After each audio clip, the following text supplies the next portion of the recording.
trillion here, $1 trillion there. Pretty soon we're going to start talking about some real money here. That aid package of handouts signed yesterday by the president was $400 billion. California Democratic Congresswoman, member of the House Oversight and Reform, House Financial Services Committee, Katie Porter, joining us from her house in California via Skype. So we'll bear with a few technical hiccups if they come along, Congresswoman. We appreciate it. Let me ask the taboo question in Washington. At what point is too much money on top of the almost $3 trillion we've already spent too much? We're dedicated to trying to make sure that any dollar we spend is being spent effectively. And that's as true during this pandemic as it is each and every day that I go to work on issues in Washington.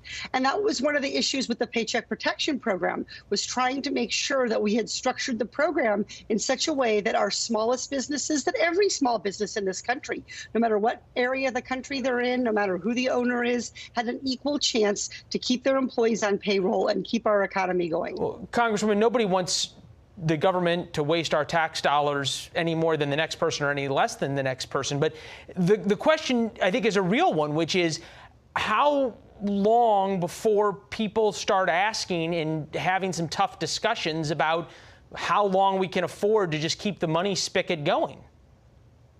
With every bill that we consider, I face that tough question about, is this spending going to help families and help businesses in my community in Orange County? And what I hear every day from those small business owners is that they're at risk of not just having to keep their employees off payroll, but actually permanently lose equipment, manufacturing equipment, whatever it is that's going to allow them to reopen as this virus recedes. So there is understandable.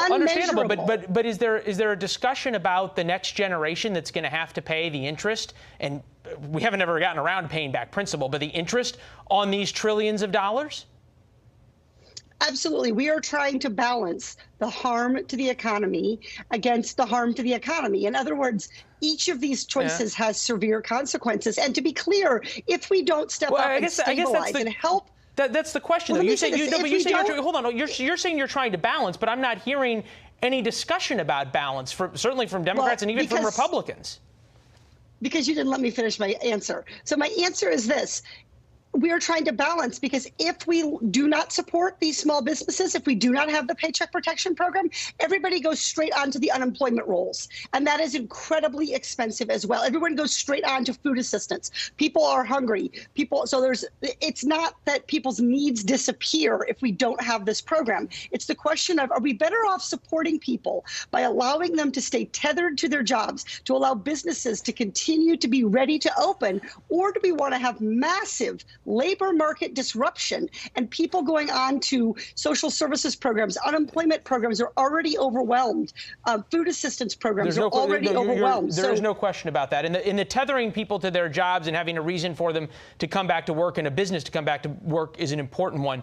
One place that some of your fellow members of Congress have thought about getting some of this money is from China. And this is what Tom Cotton and Representative Crenshaw have just written on Fox News.com. Money alone can't alleviate the pain of losing a loved one or revive a business that took years to build. Our hope, however, is that the bill will give suffering Americans a modicum of relief and genuine justice. This is their bill about talking about taking the Chinese Communist Party, who unleashed this plague on the world through its cover-ups and deceptions, resulting in untold death and economic destruction. They want to change the Foreign Sovereign Immunities Act in order to be able to allow a recoup of some of this cost from China, something that you'd support in a bipartisan way or not?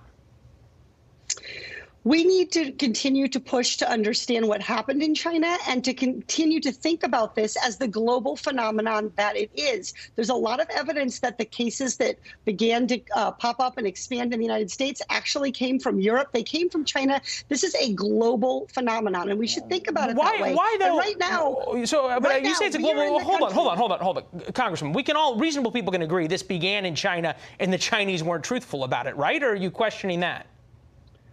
We can definitely agree that it began in China, and we can definitely agree that we should have had more transparency with what was happening in China, which is why it's important. Why is it so hard to say we should hold them responsible?